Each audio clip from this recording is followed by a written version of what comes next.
Assalamualaikum warahmatullahi wabarakatuh.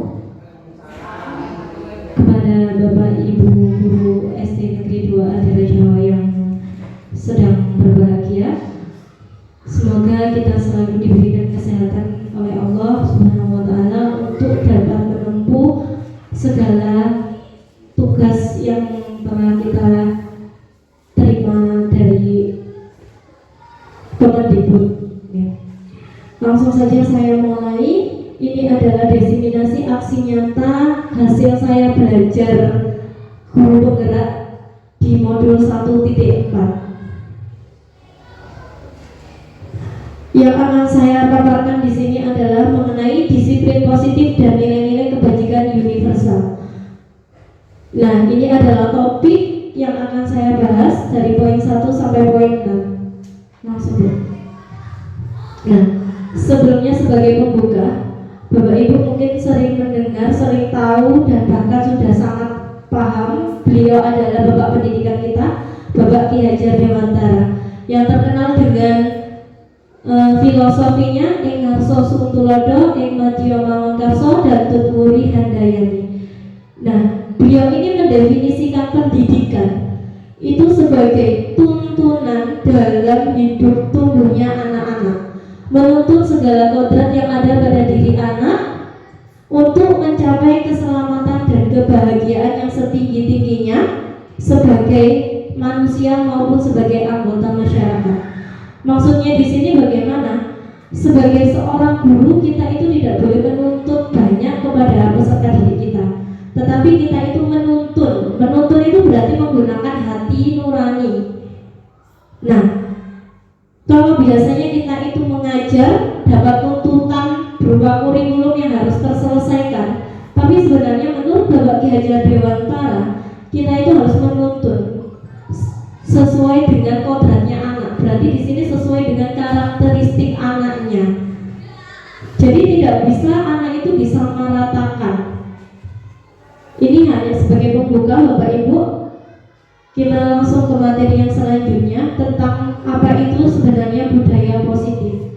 Budaya positif adalah nilai-nilai, keyakinan atau kebiasaan di sekolah yang berpihak kepada murid. Nah, kalau berpihak kepada murid berarti di sini harus sesuai dengan siswa, karakteristik siswa. Murid berkembang menjadi pribadi yang memiliki nilai-nilai kebajikan dalam dirinya. Diharapkan anak-anak itu dapat memiliki nilai-nilai kebaikan pada dirinya. Nilai-nilai kebaikan itu yang harus kita tumbuhkan. Nah, ini mungkin kita bisa bermain sejenak dengan permainan ini, Bapak Ibu, bisa dengan teman belakangnya atau sebelahnya, tentang sebuah keputusan. Ada panjenengan dengan temannya, coba diperhatikan. Sekarang panjenengan memegang sebuah benda. Kalau di sini memegang sebuah kertas, panjenengan bisa memegang sebuah benda. Silakan salah satu temannya bisa merayu atau mungkin bisa mengancam, bisa juga menghardik atau menyuap. Monggo, bisa langsung diperhatikan dengan dua orang, yang satu sebagai A, yang satu sebagai B. Nah, pasti panjenengan, kalau panjenengan menjadi seorang yang memegang benda dan seseorang yang membujuk itu berusaha semati-matian membujuk panjenengan, apakah kira-kira panjenengan rela melepaskan benda tersebut? Nih, teman Anda mencoba dengan sekuat tenaga, mencoba berbagai cara untuk meminta Anda memberikan benda tersebut. Bisa dibujuk, bisa disuap, bisa diancam. Kira-kira panjenengan mau nggak memberikan benda itu kepada teman panjenengan? Nggak mungkin mau kan, ya? Kenapa demikian?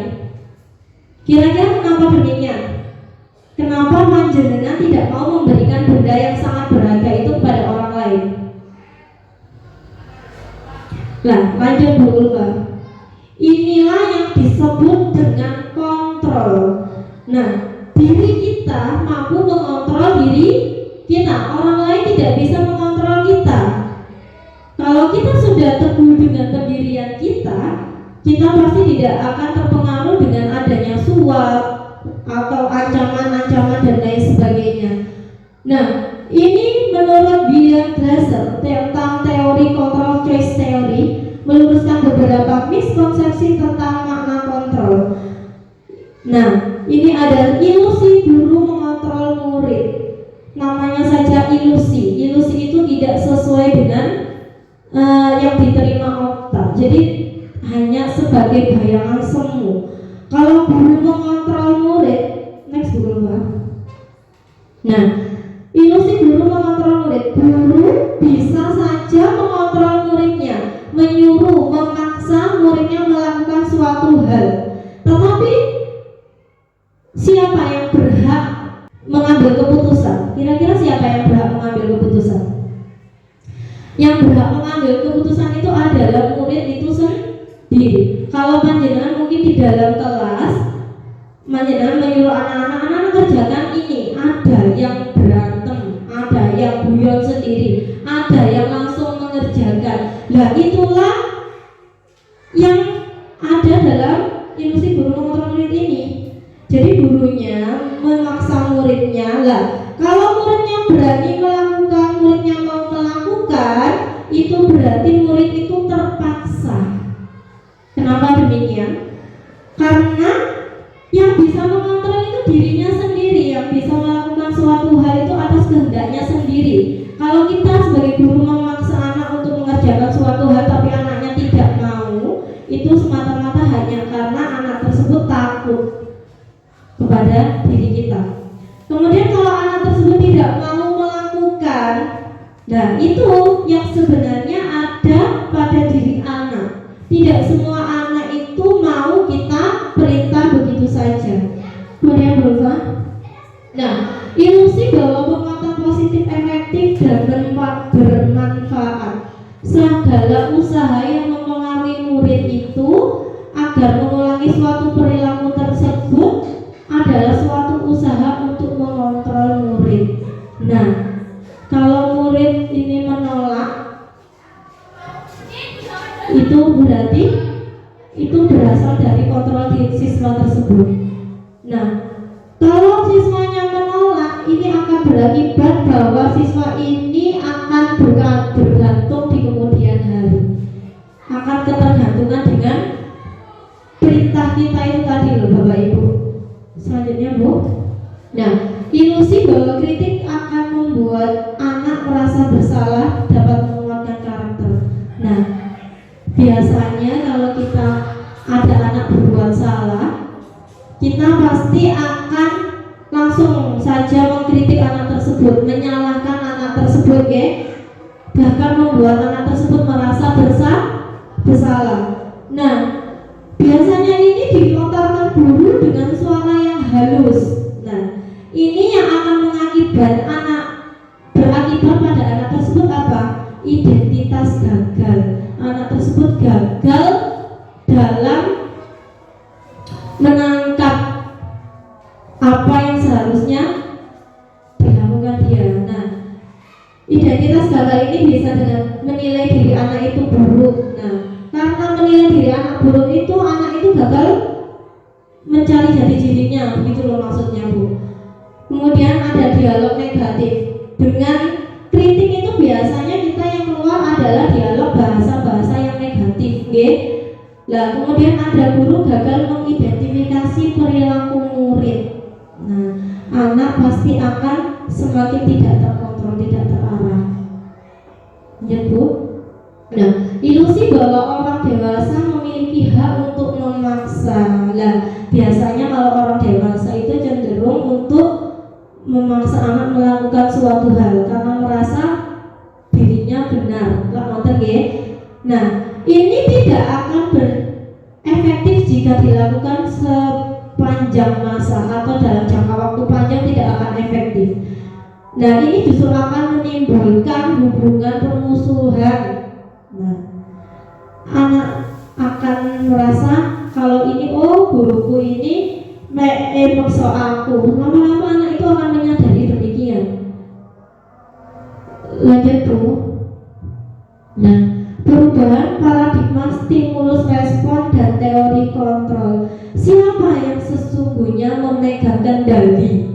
untuk mengontrol diri kita. Kira-kira siapa yang mengontrol diri kita, Bu? Iya, diri kita sendiri. Dalam stimulus respon, kita mencoba mengubah orang agar berpandangan sama dengan kita. Tapi kalau dalam teori kontrol, kita berusaha memahami pandangan orang lain tentang dunia. Jadi kita berusaha memahami orang lain, bukan hanya kita memaksa mengubah orang lain berpandangan sama seperti kita. Kemudian perilaku buruk dilihat sebagai suatu kesalahan. Kalau dalam teori kontrol, semua perilaku memiliki tujuan. Baik itu perilaku yang buruk, perilaku yang baik pasti ada tujuannya. Kenapa orang melakukan hal tersebut? Nah, masih azan. Kita lanjutkan sampai azan yang di sini mau nih. Nah, terus orang lain bisa mengontrol saya, itu kalau stimulus respon. Tapi kalau teori kontrol, siapa yang bisa mengontrol? Ya hanya diri kita. Hanya Anda yang bisa mengontrol diri Anda sendiri. Kemudian dalam stimulus respon itu saya bisa mengontrol orang lain. Tapi kalau dalam teori kontrol, kita tidak bisa mengontrol orang lain untuk melakukan perbuatan. Terus stimulus respon itu memaksa ada pada saat bujukan gagal. Pemaksaan ada pada saat bujukan gagal. Tapi kalau dalam teori kontrol, kolaborasi dan konsensus menciptakan pilihan-pilihan baru. Ini perbedaannya. Kemudian model berpikir menang kalah. Kalau dalam teori kontrol itu menang-menang. Itu sudah terlihat perbedaannya, ya. Lanjut, mungkin dari sini masih ini nanti di akhir-akhir pasti panjenengan akan mengerti. Dan ini tentang disiplin positif, tentang teori kontrol atau teori pilihan yang dicetuskan oleh William Fraser. Nah, Anda tidak bisa mengontrol orang lain, hanya Anda yang bisa mengontrol diri Anda sendiri. Kemudian semua perilaku itu memiliki tujuan. Kembali lagi yang tadi, itu ada teori motivasi untuk menghindari hukuman, kemudian untuk mendapatkan imbalan. Ini semua, Bu, ada 3 poin yang ada di sini ini semua berasal dari unsur ekstrinsik, berasal dari luar diri kita. Nah, kalau nilai-nilai kebajikan universal dan keyakinan kelas ini nanti hasil dari semua ini nanti ini akan kita pelajari di akhir. Nah, kemudian ada 5 posisi kontrol. Ada 1 penghukum atau pembuat merasa bersalah, sebagai teman, pemantau, manajer dan lain sebagainya. Ini nanti akan saya jelaskan lebih lanjut di akhir. Kita lanjut. Nah, apakah yang dimaksud disiplin? Mungkin kita sering ya setiap hari kita mengucapkan kata disiplin. Anak-anak yang disiplin, kita mungkin sering seperti itu. Tapi apa, Bu, disiplin yang sebenarnya itu artinya? Disiplin ini berasal dari bahasa Latin, artinya disiplina, yang artinya itu belajar. Makna asal dari kata ini berkonotasi dengan disiplin diri dari murid-murid Socrates dan Plato. Sering dengar, ya? Disiplin di sini membuat orang menggali potensinya menuju sebuah tujuan apa yang dia hargai. Kemudian, namun dalam budaya kita, makna kata disiplin ini telah berubah menjadi sesuatu yang dilakukan seseorang pada orang lain untuk mendapatkan kepatuhan. Nah, kita biasanya ngomong kata disiplin itu, Bapak Ibu, hanya mengharapkan anak itu patuh. Nah, kecenderungan umum adalah menghubungkan kata disiplin dengan ketidaknyamanan. Dengan seperti itu berarti kita memaksa anak untuk disiplin melakukan perbuatan agar patuh kepada kita. Nah, inilah yang timbul pada diri anak, ketidaknyamanan. Anak kalau dipaksa pasti akan timbul perasaan tidak nyaman. Bahkan ada perasaan anak itu memberontak atau menolak sebenarnya, melakukan dengan terpaksa. Lanjut, Bu. Nah, disiplin positif. Disiplin positif merupakan suatu cara penerapan disiplin tanpa kekerasan dan ancaman yang dalam prakteknya melibatkan komunikasi tentang perilaku yang efektif antara guru loh Bu yang mau saya jelaskan dari awal tadi, adalah cara penerapan disiplin di sekolah tanpa adanya kekerasan, tanpa adanya ancaman. Diharapkan jika di sekolah sudah ada disiplin positif dan budaya positif, budaya disiplin ini, diharapkan tidak ada lagi kekerasan maupun ancaman dalam prakteknya. Kemudian dalam disiplin positif ini anak diajarkan untuk memahami konsekuensi dari perilakunya. Bukan hanya anak itu dihukum, tapi anak itu diajarkan untuk memahami konsekuensi dari apa yang dia lakukan, dari perbuatan yang dia lakukan. Disiplin positif ini juga mengajarkan anak untuk bertanggung jawab dan memiliki rasa hormat. Kemudian dari hal itu tadi dapat disimpulkan, disiplin positif itu merupakan salah satu cara penerapan disiplin yang bertujuan untuk menumbuhkan kesadaran serta memberdayakan murid untuk melakukan sesuatu tanpa paksaan, tanpa sogokan, tanpa ancaman maupun hukuman. Kembali lagi di awal tadi, kita tidak bisa mengontrol orang lain, tapi anak itulah yang bisa mengontrol dirinya sendiri. Nah, nilai-nilai kebajikan universalnya ini menurut William Glasser ada setiap perilaku perbuatan memiliki sebuah tujuan, mau perilakunya baik atau buruk pasti ada tujuannya. Kemudian dengan mengaitkan nilai-nilai kebajikan dan yang diyakini seseorang, maka motivasi intrinsiknya akan terbangun sehingga menggerakkan motivasi dari dalam untuk mencapai tujuan mulia yang diinginkan. Ini menurut Diani Gose. Kemudian kalau di Indonesia ini yang sekarang sedang digerakkan adalah disiplin positif tentang 6 elemen profil pelajar Pancasila. Nah, yang diharapkan ini nanti anak memiliki ke-6 elemen ini. Anak bisa memiliki karakter beriman dan bertakwa kepada Tuhan Yang Maha Esa serta berakhlak mulia, kemudian mandiri, bernalar kritis, berkebinekaan global, gotong royong, dan kreatif. Maaf, ada kreatifnya satu. Lanjut Bu. Nah ini Bapak Ibu ada 6 profil pelajar Pancasila yang sekarang ini didukung oleh kurikulum Merdeka untuk kita terapkan agar anak-anak memiliki 6 jiwa ini. Lanjut Bu. Nah ini adalah proyek nilai-nilai kebajikan. Nilai-nilai kebajikan itu ada ini contoh saja ya Bu. Ada peduli, rajin, integrasi, rasa hormat, keterusterangan, keberanian dan lain sebagainya. Ini nilai-nilai kebajikan. Kita lanjut ke teori motivasi. Nah, teori motivasi menurut Diani Gose itu ada 3. Seseorang dalam melakukan perbuatan itu pasti ada motivasinya. Apa yang menyebabkan orang itu melakukannya? Ada 3 macam. Yang pertama untuk menghindari ketidaknyamanan atau hukuman. Nah, kita seringkali melakukan hal ini. Yang nomor 1 itu adalah tingkatan terendah orang melakukan suatu perbuatan. Motivasinya adalah untuk menghindari ketidaknyamanan atau hukuman. Biasanya kalau kita bekerja, nah kita pasti melakukannya, ada itu, pasti ada orang yang melakukan pekerjaan itu untuk menghindari hukuman. Tak lakoni wis timbangnya aku dihukum ngoten. Lah sama halnya dengan anak-anak Bu. Kalau panjenengan nanti memberi tugas dan lain sebagainya, anak tidak nurut atau bahkan anak itu nurut, itu hanya karena anak itu menghindari ketidaknyamanan ini, menghindari hukuman.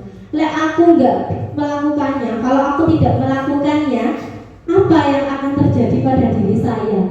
Entah itu nanti dihukum buruknya atau lain sebagainya. Nah ini anak-anak itu takut dihukum.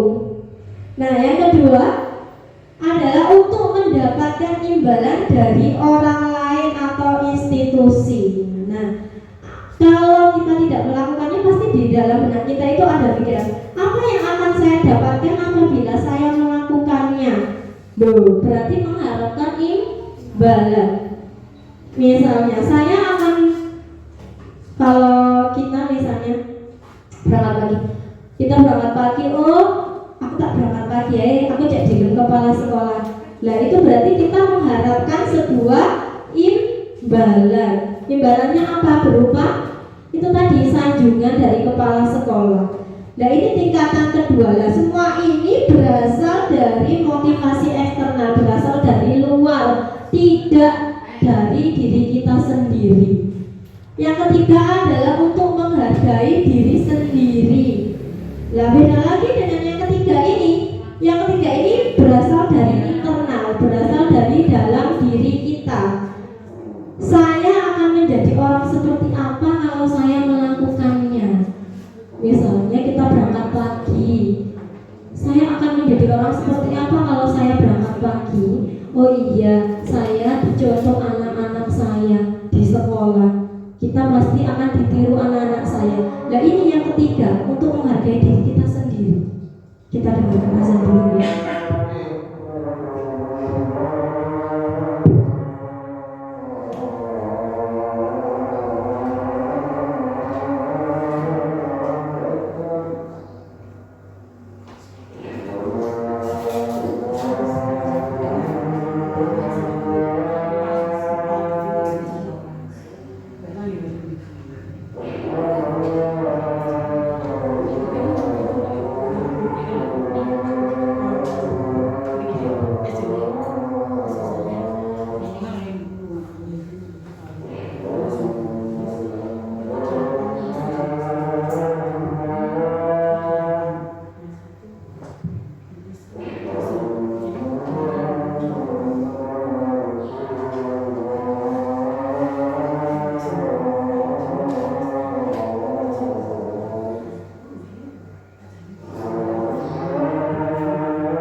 Kita lanjut ya Bu.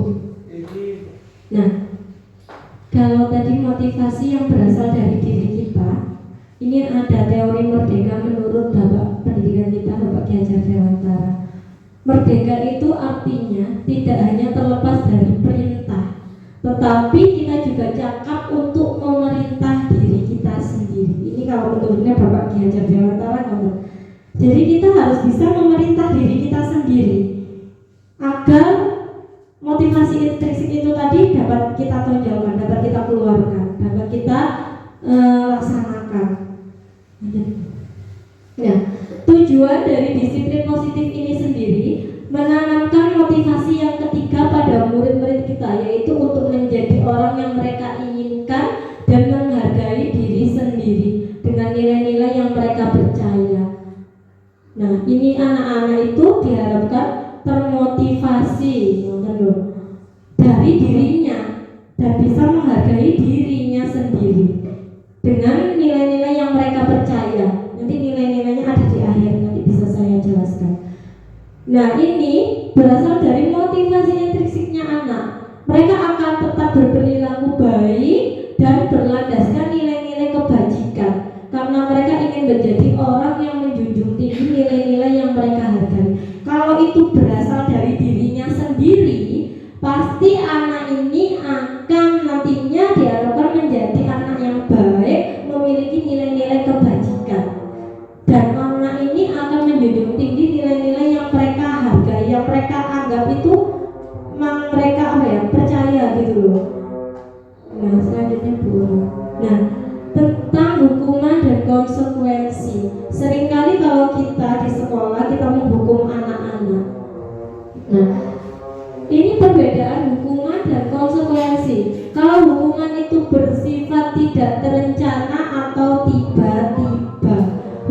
hukuman itu biasanya kalau anak misalnya pagi terlambat, nah saat itu juga guru terbesit di otaknya, di pikirannya, oh anak kita hukum ini cek disiplin, misalnya lari mengelilingi lapangan, itu namanya hukuman.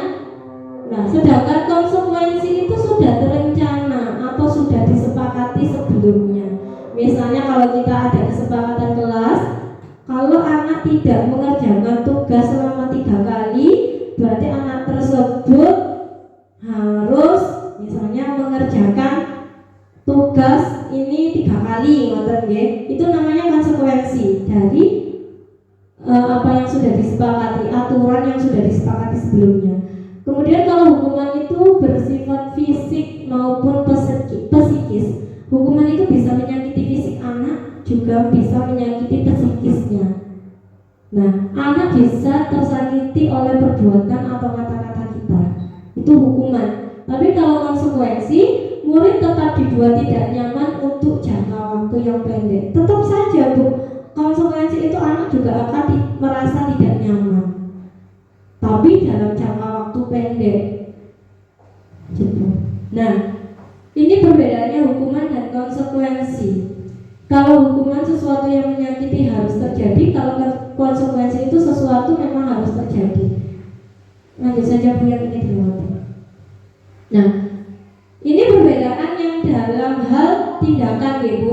Mencatat 100 kali di dalam buku kalimat saya tidak akan terlambat lagi karena terlambat ke sekolah. Kalau ke sekolah terlambat, kita biasanya menyuruh anak-anak untuk menulis 100 kali. Nah, ini termasuk hukuman. Sedangkan kalau konsekuensi, misalnya anak itu mencoret-coret tembok, mencoret-coret kertasnya teman, bukunya teman, itu kan dalam kesepakatan kelas itu pasti sudah kita buat ya, tidak boleh mengganggu teman atau tidak boleh gaduh dan lain sebagainya. Ini salah satu konsekuensi yang harus dilakukan. Kalau anak itu mencoret-coret kertasnya teman, ya harus mengganti, itu konsekuensi. Dari sini paham perbedaannya Ibu? Sudah jelas sekali. Nah, beda lagi dengan teori restitusi. Ada hukuman, ada konsekuensi, di sini ada restitusi. Restitusi itu sendiri adalah tindakan. Nanti di akhir saya jelaskan. Ini perbedaannya dulu.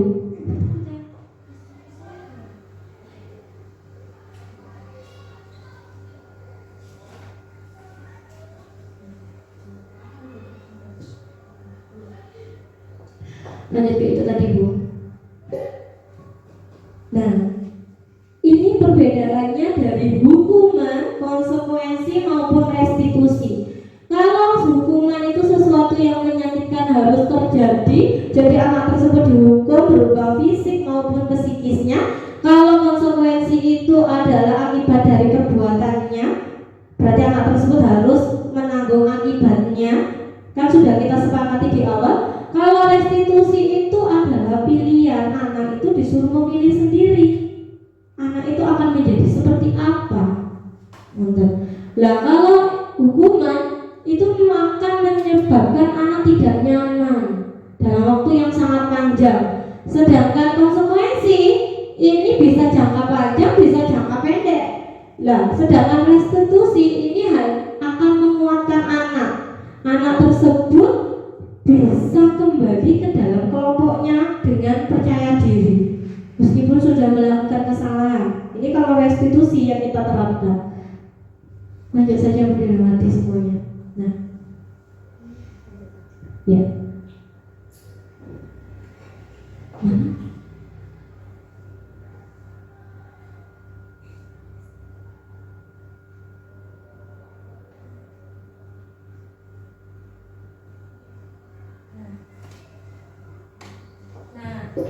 Kita biasanya melakukan ini. Kalau anak biasanya melakukan sesuatu hal, kita kasih penghargaan.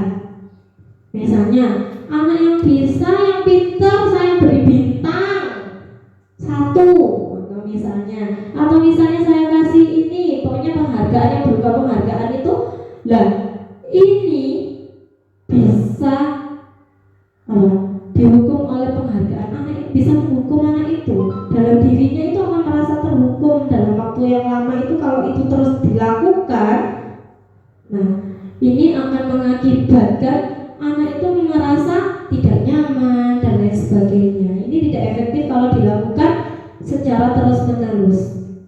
Secara ideal menurut Kohn, tindakan belajar itu sendiri adalah penghargaan yang sesungguhnya. Ini loh, kalau menurutnya Alfie Kohn, wawancara Stephen Conference Maret 1995 mengemukakan baik penghargaan maupun hukuman adalah cara-cara mengontrol perilaku seseorang yang menghancurkan potensi untuk pembelajaran yang sesungguhnya. Nah, penghargaan itu lama-lama akan menghancurkan potensi itu. Kenapa demikian? Karena anak melakukan perbuatan baik hanya karena mengharapkan kita memberikan penghargaan kepadanya. Nah, ini bisa menghancurkan potensinya dalam jangka waktu yang panjang. Terus Bu, nah, ada pengaruh jangka pendek dan jangka panjang. Penghargaan ini efektif kalau dilakukan tidak sering-sering.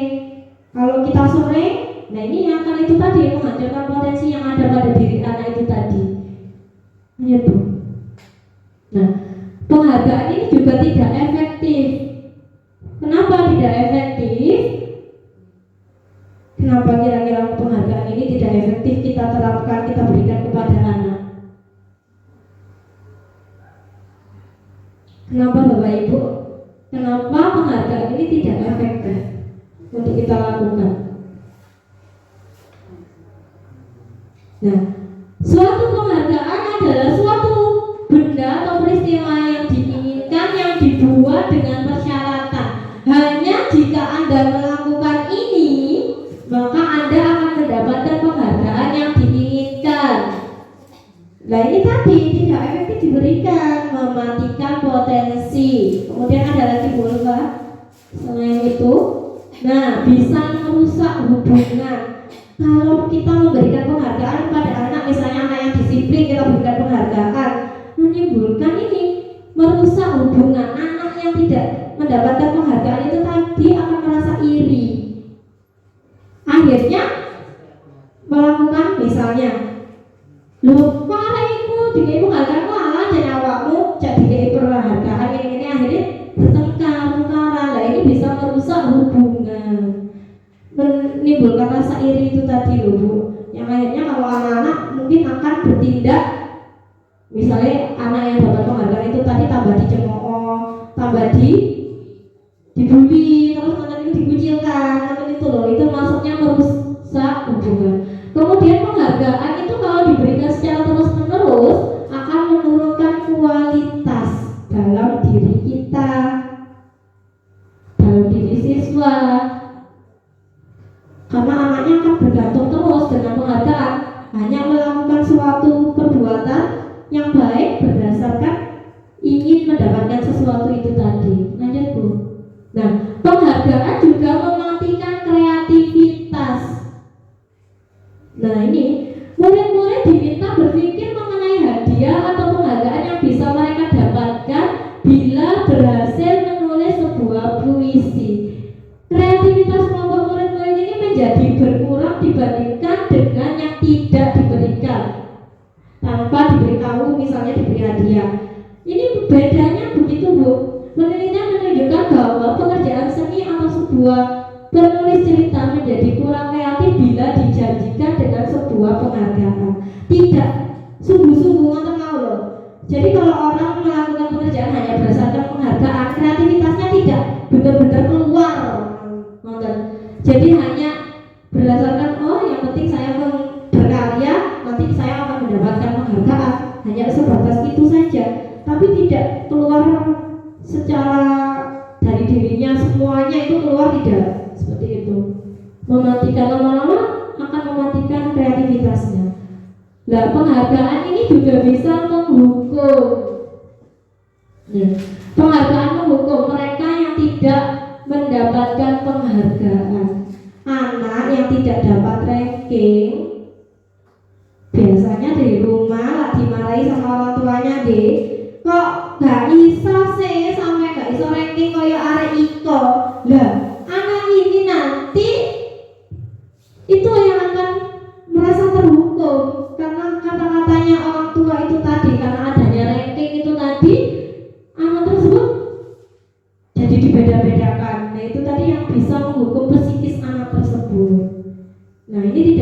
diberikan, makanya penghargaan itu. Nah, ini yang tadi tentang restitusi. Apa itu restitusi?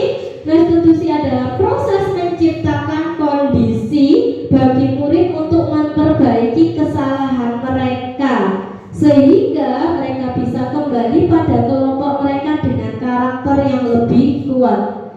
Itu menurut Gose tahun 2004. Restitusi ini juga merupakan proses kolaboratif.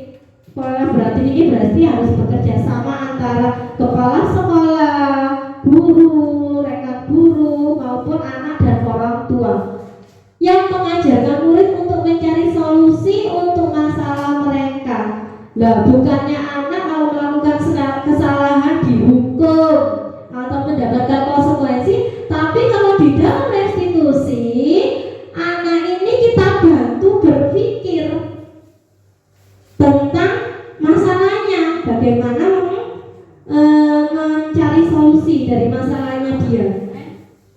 Akan menjadi seperti apa sampean itu nanti kalau sampean terus melakukan seperti itu. Itu restitusi. Kita ajak anak itu berpikir kalau perbuatan buruk tersebut terus dilakukan akan menjadi apa anak tersebut. Nah, itu diajak terbuka pikirannya. Nah, ini ciri-ciri restitusi ya. Ada satu, bukan untuk menebus kesalahan, namun untuk belajar dari kesalahan. Ini restitusi, bukan untuk menebus kesalahan. Kalau hukuman tadi kan untuk menebus kesalahan, kalau konsekuensi untuk menebus kesalahan. Tapi kalau restitusi untuk mengajari anak itu belajar dari kesalahannya. Ada hikmah yang diambil, betul. Nah, yang kedua, memperbaiki hubungan. Mau baik hubungan antara dia yang melakukan perbuatan salah tersebut ataupun hubungan kepada temannya menjadi korban. Misalnya anak itu gebuk temannya. Nah, kita perbaiki hubungan mereka berdua. Nah, ini dengan cara restitusi. Kemudian adalah tawaran, bukan paksaan. Kalau tadi hukuman dari guru sendiri yang menyuruh, wes sampean karena sampean ngaku kancane, sampean saiki tak hukum ngadeg sikile diangkat siji. Itu hukuman. Tapi kalau konsekuensi tadi karena kita sudah membuat peraturan dilarang mengganggu temannya. Lah, konsekuensinya apa kalau nanti tetap mengganggu temannya? Misalnya anak tersebut mencatat, saya tidak akan mengulangi kesalahan, itu konsekuensi. Sedangkan restitusi itu anak tersebut ditawari, guru tahu sampai itu tadi berbuat salah, itu adalah perbuatan yang manusiawi. Kira-kira untuk mengatasi itu tadi sampai harus melakukan apa? Nah, anak itu ditawari seperti itu dari hati ke hati, agar tidak ada dari hukuman jadi tokoh guru aku dihukum, anak merasa terhukum psikisnya, terhukum fisiknya. Tapi kalau restitusi ini tidak. Restitusi ini menuntun untuk melihat ke dalam diri. Anak-anak diajak berpikir dalam dirinya itu bisa nggak menjadi anak, misalnya anak terlambat. Bisa nggak kira-kira anak tersebut datang tepat waktu, nilai-nilai kebajikan apa yang ada di dirinya itu kita ingatkan lagi. Nah, kemudian restitusi ini adalah cara yang paling baik. Nah, restitusi ini juga fokus pada pembenahan karakter, bukan kepada tindakan. Yang kita perbaiki karakternya, bukan tindakannya yang salah itu tadi akhirnya kita hukum, bukan. Nah, restitusi ini fokus kepada solusi. Misalnya ada anak gelut, Bu, akhirnya kancingnya teman-teman itu lepas. Nah, kancing bajunya lepas. Nah, ini kita ajak ngomong, kira-kira apa yang bisa dia lakukan untuk si korban ini tadi. Kita tawarkan tindakan apa yang bisa dia lakukan. Nah, misalnya dia, Bu, pasti akan berpikir begini, Bu, ini Bu tak belikan baju baru. Nah, itu bukan merupakan solusi, Bapak Ibu. Kalau seperti itu, anak itu akan merasa menang, sing salah merasa tapi kalau di restitusi ini diajak mencari solusi yang sebenarnya bagaimana. Misalnya guru bisa menawarkan bagaimana kalau sampean menjahitkan kancing bajunya anaknya tersebut, korbannya. Nah itu kita tawarkan demikian. Kalau anaknya mau ya monggo, itu namanya restitusi. Kita tawarkan sarannya. Kalau misalnya anak kelas rendah kan nggak bisa kita ajak berpikir seperti itu. Jadi kita yang menawarkan. Kemudian restitusi mengembalikan murid yang berbuat salah pada kelompoknya. Biasanya kalau anak berbuat salah, habis kita hukum, pasti anak itu merasa malu, Nah, kembali ke kelompoknya, anak tersebut malu dengan teman-temannya karena habis dihukum. Nah, tapi kalau dengan adanya restitusi, anak itu bisa kembali ke kelompoknya dengan percaya diri.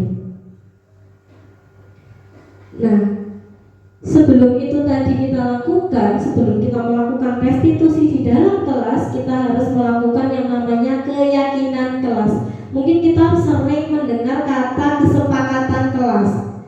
Kalau kesepakatan itu gurunya yang mengajak, ini loh Nak, ini kita sepakat apa enggak? Tapi kalau keyakinan kelas itu adalah kita mencari nilai-nilai kebaikan yang ada di diri anak, yang ada di lingkungan kita, yang harus kita lakukan bersama-sama. Lanjut. Nah, mengapa kok tidak peraturan? Kenapa kok harus keyakinan kelas? Misalnya nih Bu, kita mendapati sebuah permasalahan. Mengapa kita memiliki peraturan harus menggunakan helm? Kenapa? Untuk apa Bu? Untuk keselamatan. Mengapa kita memiliki peraturan 3M, menggunakan masker, mencuci tangan, menjaga jarak 1,5 meter? Ini yang kita yakini itu apa? Nah, untuk kesehatan kan, Nah, inilah nilai-nilainya, nilai keyakinannya. Nilai yang pertama keyakinannya untuk keselamatan. Kalau yang kedua untuk kesehatan, nilai kesehatan dan nilai keselamatan. Nah, inilah nilai-nilai keyakinan-keyakinan, contoh dari keyakinan-keyakinan atau nilai-nilai. Makanya bukan peraturan tapi keyakinan. Dengan adanya peraturan, misalnya peraturan selalu kembalikan buku ke tempatnya. Nah, ini dirubah kalau dalam keyakinan kelas, kata-katanya dirubah menjadi tanggung jawab. Di dalam keyakinan kelas itu kata-katanya demikian, tanggung jawab. Kata-kata yang nilai-nilai kebajikan yang diyakini itu loh. Anak-anak pasti yakin kan kalau dirinya harus tanggung jawab. Nah, kemudian kalau peraturan itu kan dilarang mengganggu orang lain. Sedangkan kalau keyakinan menghormati orang lain. Kalau peraturan itu kata-kata yang negatif, tapi kalau keyakinan itu yang positif. Ada contoh lain lagi. Hadir di sekolah 15 menit sebelum pembelajaran dimulai. Nah, ini bisa kita ganti kata-katanya dalam keyakinan kelas.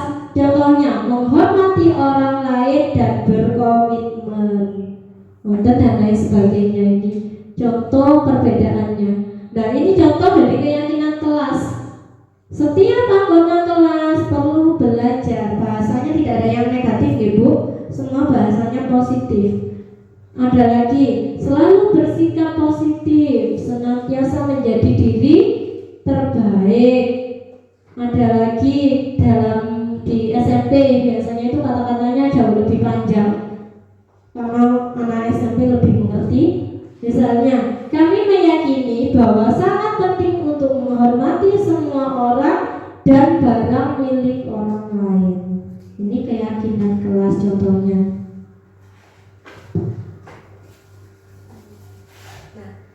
Dari kalau peraturan kelas itu biasanya hanya lingkup kecil, sedangkan keyakinan kelas ini berakibat di lingkungan kelas, kemudian di lingkungan sekolah, hingga akhirnya meluas di lingkungan masyarakat.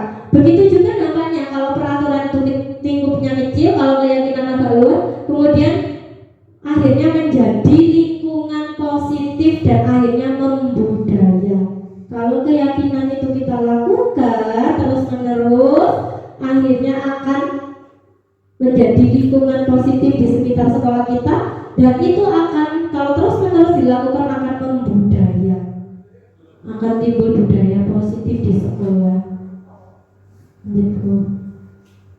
Nah, ini contoh tabel keyakinan kelas. Ini contohnya. Bisa menggunakan tabel T maupun tabel Y. Tabel Y itu yang sebelah kanan, tabel T yang sebelah kiri. Gitu. Ini bahasanya sudah berbeda ya. Nah, bisa juga keyakinan kelas itu kita buat dengan ini.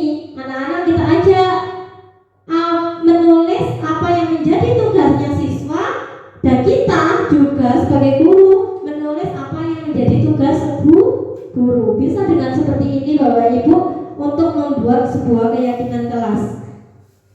Misalnya tugas gurunya nulis, tugas guru mengajar, mendidik, menjawab pertanyaan. Nah, siswanya juga menulis apa tugas siswa itu.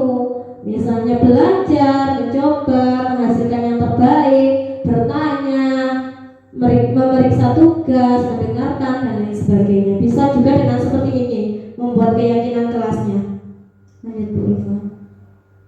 Nah, kemudian kita ke kebutuhan dasar manusia dan dunia berkualitas. Nah, setiap manusia pasti memiliki kebutuhan dasar. Yang paling mendasar, yang bersifat fisiologis itu kebutuhan bertahan hidup. Misalnya makan, minum, atau dengan melakukan perbuatan karena takut dihukum, itu tadi itu juga termasuk kebutuhan untuk bertahan hidup. Sedangkan kebutuhan penguasaan, kebebasan, kesenangan, kasih sayang, dan rasa diterima ini berasal dari insting dari diri kita. Setiap orang pasti ingin merasakan disayangi, ya. Pasti siswa juga seperti itu. Anak itu ingin disayangi. Anak itu juga ingin bebas di dalam kelas. Bebas dalam hal seperti apa? Bebas yang terarah. Misalnya dalam kita membuat pembelajaran, tidak bisa anak itu kita samakan pembelajarannya hanya dengan metode ceramah.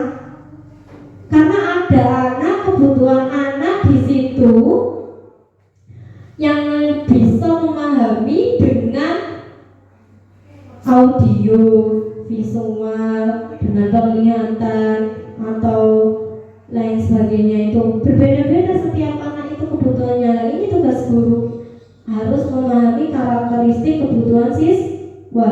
Dengan hal ini, kebebasan dan penguasaan serta kesenangan itu bisa kita lakukan dengan pembelajaran berdiferensiasi.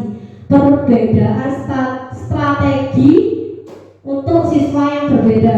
Misalnya kita petakan dulu siswa ini kebutuhannya, kalau dijelaskan secara lisan anaknya nggak bisa, harus dengan praktek langsung. Nah itu ya sebagai guru kita harus bisa memberi wadah.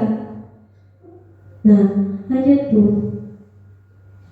Nah ada 5 posisi kontrol kita dalam menangani anak-anak yang bermasalah.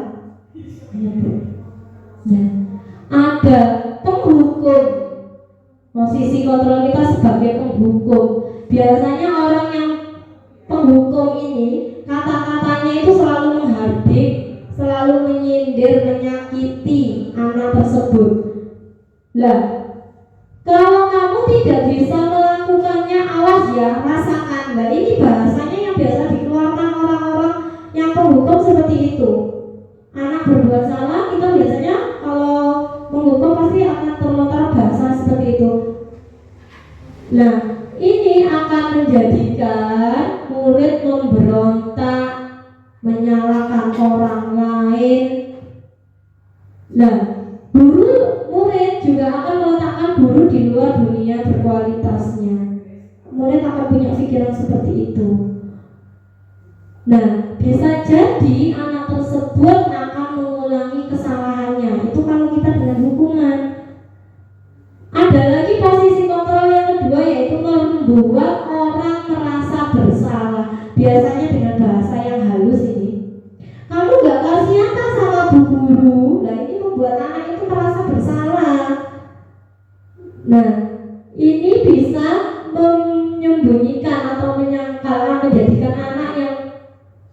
berbohong. Nah, ini akibatnya membuat anak itu berbohong, menyangkal, dan lain sebagainya. Kemudian murid meletakkan guru di dalam dunia yang berkualitas, sehingga murid akan berkata maafkan saya, dan murid akan berdampak dia merasa rendah diri. Ini kalau kita sebagai orang guru yang membuat anak itu merasa bersalah itu seperti itu. Sering kan kita bilang ke anak-anak, le, sama gak kasihan tak bu guru sama yang rame. Nah itu membuat anak merasa bersalah. Nah kemudian yang ketiga, ada posisi kontrol sebagai teman. Kalau siswa melakukan kesalahan, misalnya anak itu terlambat, dah lebih berbangun, lolos. Nah itu sebagai teman, anak akan merasa kita itu teman. Yang ini akan mengakibatkan anak itu merasa lemah dan tidak mandiri. Kemudian ada posisi sebagai pemantau. Anak itu akibatnya nanti menitik beratkan pada sanksi atau hadiah. Kalau pemantau seperti itu.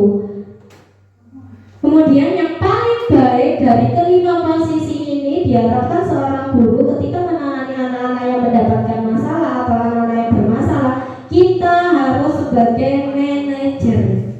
Manajer di sini berarti kita harus mengajukan pertanyaan-pertanyaan yang bisa membuka siswa, berpikiran siswa untuk menemukan solusi itu tadi. Kemudian guru berkata, apa yang kita yakini, apa yang bisa kamu kerjakan untuk memperbaiki kesalahanmu. Kemudian hasilnya anak itu akan pribadinya kuat. Nah, kaitannya dengan dunia berkualitas, nah, siswa itu menganggap gurunya itu adalah dunianya yang berkualitas. Ini kalau posisi kita sebagai manajer. Gitu. Nah, ini pertanyaannya tentang saya kecewa sekali denganmu. Ini contohnya kalau kita bertindak posisi kontrol kita sebagai merasa bersalah. Contoh kata-katanya seperti ini, saya kecewa sekali dengan kamu. Ini akan membuat anak itu merasa bersalah. Nah, kalau penghukum, nah ini biasanya bahasanya dengan keras dan kasar. Kamu tidak pernah benar melakukannya. Nah ini bahasa penghukum yang bisa menghancurkan psikisnya anak kalau terus dilakukan. Kemudian sebagai teman, ayolah lakukan ini demi ibu. Ini siapa yang sering ke nonton. Nah ini kita memposisikan diri kita itu sebagai teman ke anak. Baik memang, tapi ada kekurangan yang akan bergantung kepada kita. Sedangkan sebagai pemantau bahasanya, apakah kamu mau mendapatkan stiker bintang hari ini? Anak itu diberi embel-embel. Kembali lagi ke penghargaan itu akan menghancurkan kompeten yang ada pada diri anak. Kemudian kalau sebagai manajer bahasanya sudah beda. Ya ini yang diharapkan guru sebagai manajer.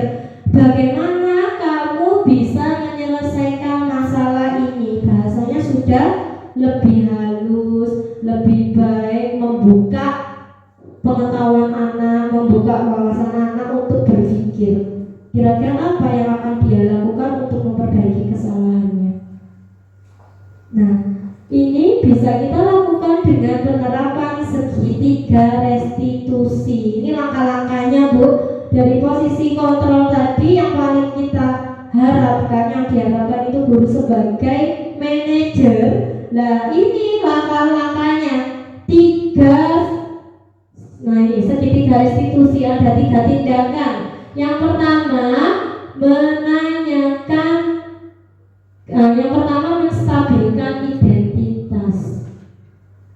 Dengan misalnya anak itu melakukan kesalahan, misalnya terlambat, kita kembalikan identitasnya tadi. Anak itu biar tidak merasa malu dan lain sebagainya.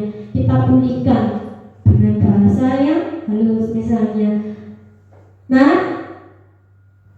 dari mana kok bisa terlambat? Bahasanya seperti itu. Apa yang menyebabkan sampai yang terlambat? Misalnya menjawab, saya bangun kesiangan Bu. Ya, tidak apa-apa. Setiap orang pasti pernah melakukan kesalahan. Setiap anak pasti pernah bangun kesiangan. Nah itu bahasa-bahasa menstabilkan identitas itu tadi, biar anak itu dikuatkan, tidak malu, tidak minder dan tidak takut karena terlambat itu tadi. Setelah itu kita menanyakan keyakinan kelasnya. Nilai-nilai keyakinan apa yang kamu yakini? Kalau anak terlambat biasanya nilai-nilai keyakinan kelasnya apa Bu? Kalau anak-anak terlambat nilai-nilai kebajikannya dia yakini apa? Menghargai waktu. Nah ini nilai-nilai keyakinan apa yang kamu ingat? Kan sudah kita sepakati. Oh iya Bu, menghargai waktu. Nah ini anak itu akan menghargai waktu. Nah kemudian dari situ kita validasi kebutuhannya. Kita tanyakan kepada dia, kira-kira besok bagaimana, apa yang harus sampean lakukan biar besok sampean tidak terlambat. Misalnya anaknya menjawab, bangun tepat waktu Bu, tidak kesiangan, memasang alarm. Nah itu kita kembalikan ke anak itu sendiri, biar anak itu mendapatkan solusinya sendiri. Nah baru kita beri penguatan. Iya benar, besok tidak boleh bangun kesiangan lagi. Di rumah alarmnya dinyalakan biar tidak bangun kesiangan, biar datang ke sekolah tepat waktu. Itu namanya segitiga restitusi. Prosesnya seperti itu, ada 3 tahapan. Yang pertama, menstabilkan identitas kita, kembalikan rasa pede anak, rasa yang tadinya dia merasa takut, kita kembalikan agar dia tidak takut lagi. Kemudian kita tanyai tentang kesepakatan atau keyakinan kelas yang sudah disepakati. Kemudian kita ajak anak itu menemukan cara yang efektif untuk menangani masalahnya. Nah, ini contoh-contohnya. Bu, lanjut aja Bu yang ini. Ya, ini sudah saya jelaskan tadi ya. 3 tahapan restitusi guru berkata seperti itu tadi. Yang terakhir Bu. Nah, intervensi ini bisa membantu murid kembali ke tujuan semula dengan cukup singkat dengan cara yang non-konfrontable. Nah, apakah kamu bisa berbuat lebih baik lagi? Ini bahasa-bahasa restitusi. Apakah saat ini kamu sudah menjadi orang yang sedang kamu inginkan? Nah, ini ditanyakan lagi ke anaknya, dikembalikan ke anaknya lagi. Apakah kamu bisa mengubah kegiatan atau perilaku kamu saat ini menjadi sikap yang lebih membantu? Nah, ini bahasa-bahasa yang seharusnya kita ucapkan untuk menangani anak-anak yang bermasalah dengan menjadi seorang manajer, dengan menerapkan 3 posisi kontrol yang tadi, segitiga restitusi tadi. Sudah Bu?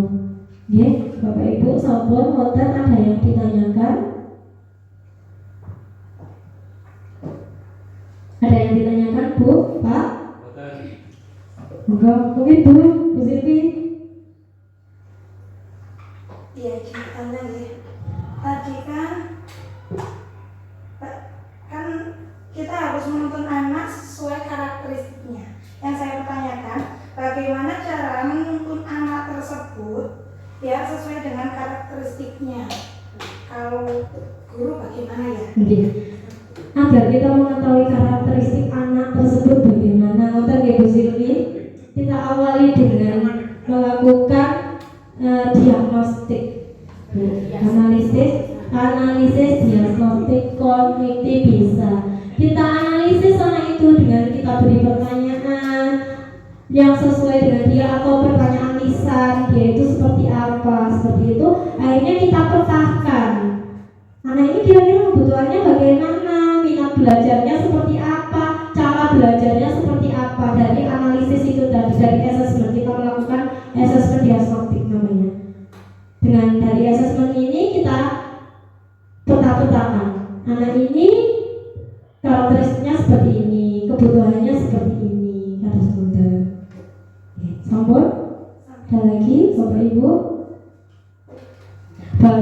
sudah demikian kita perlakukan anak itu sesuai kebutuhannya. Misalnya di awal ya, kalau anak kelas 1 itu biasanya Bu belum bisa membaca, oh yang ini belum bisa membaca, oh yang ini sudah bisa membaca, ya itu kita peta-petakan. Nah, untuk kita bisa menentukan strategi apa yang bisa kita terapkan di kemudian hari. Nanti sudah ya Bu? Ya, terima kasih. Itu tadi sedikit ilmu dari saya, bukan bermaksud menggurui ataupun apa, saya juga masih belajar. Mohon maaf jika ada kesalahan, tutur kata yang kurang, saya sampaikan mohon maaf yang sebesar-besarnya. Wabillahi taufiq wal hidayah. Wassalamualaikum warahmatullahi wabarakatuh.